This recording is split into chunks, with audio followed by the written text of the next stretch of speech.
তো বন্ধুরা, আজকে আমরা দেখব কীভাবে জমির পর্চা বের করতে হয়। তো তার জন্য ক্রোম ব্রাউজার অ্যাপটিকে খুলে নেব। এখান থেকে সার্চ করব বাংলার ভূমি। তারপর এখান থেকে বাংলার ভূমি ওয়েবসাইটে চলে যাব।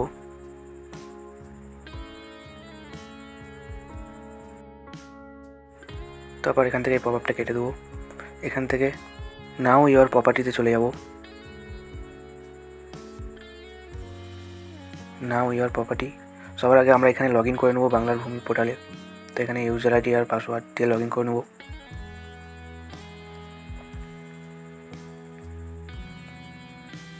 তারপর এখানে ক্যাপচার কোডটা এন্টার করে দেবো।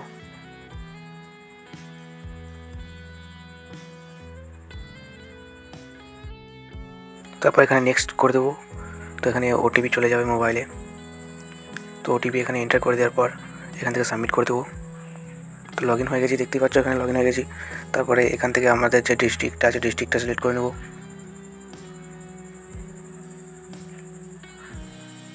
এখান থেকে ব্লকটা চুজ করে নেব। তো এখান থেকে আমাদের মৌজাটা বসিয়ে দেবো।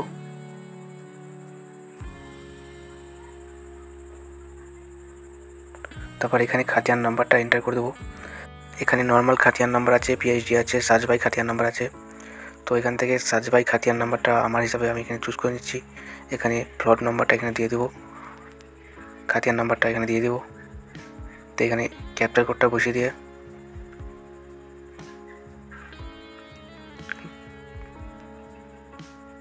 ভিউতে ক্লিক করব। দেখতেই পাচ্ছ এখানে আমাদের যে দাগ নাম্বার অনুযায়ী আমাদের যে পর্চা সেটা বেরিয়ে চলে এসেছে। তো এটাকে প্রিন্ট আউট করতে গেলে Ctrl+P, এখান থেকে এটা প্রিন্ট আউট হয়ে যাবে। সেভে ক্লিক করলে প্রিন্ট আউট হয়ে যাবে। তো বন্ধুরা, যদি এরকম বড় লিস্ট চলে আসে তাহলে এক্ষেত্রে প্রিন্ট আউট করতে অনেক সমস্যা দেখা দেয়। তো তার জন্য আমরা কি করব, তো আমরা এখানে সিডরে চলে যাব। তারপর এখানে সেভ পেজে ক্লিক করব। পেজটাকে সেভ করে নেব, এখান থেকে ডাউনলোড করে নেব। তো দেখতেই পাচ্ছ আমার এখানে ডাউনলোড শুরু হয়ে গেছে।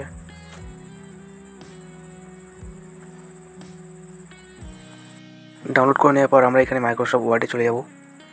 তো এখান থেকে ওই ফাইলটিকে ওপেন করব যে ফাইলটিকে আমরা ডাউনলোড করলাম। তো এখানে ব্রাউজারে যেয়ে আমি ওই ফাইলটিকে ওপেন করে নিচ্ছি।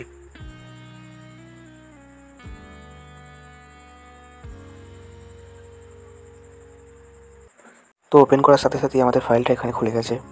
তো এখান থেকে আমরা সবার প্রথমে দাগ নাম্বার বা খাতিয়ান নাম্বার বাদে আদার্স যে ডিটেলসগুলো আছে ওগুলোকে আগে ডিলিট করে দেবো।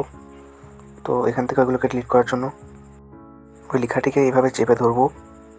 তো এখানে কিবোর্ড থেকে ডিলিট বাটনে একবার ক্লিক করে দেবো। ডিলিট হয়ে গেছে। এইভাবে সবগুলোকে ডিলিট করে দেবো।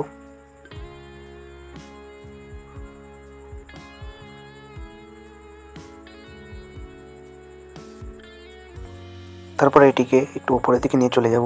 তারপর এটিকে একটু বড় করে নেব।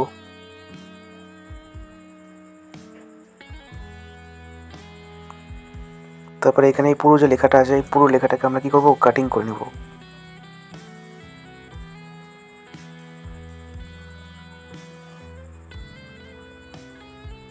এখান থেকে কাটিং করে নেব। কাটিং করার পর এখানে এসে প্রেস করে দেবো। তো আমি এখান থেকে পেস্টে ক্লিক করলাম, পেস্ট হয়ে গেল। তারপর এটাকে আমরা আরেকটু বাড়িয়ে নেব।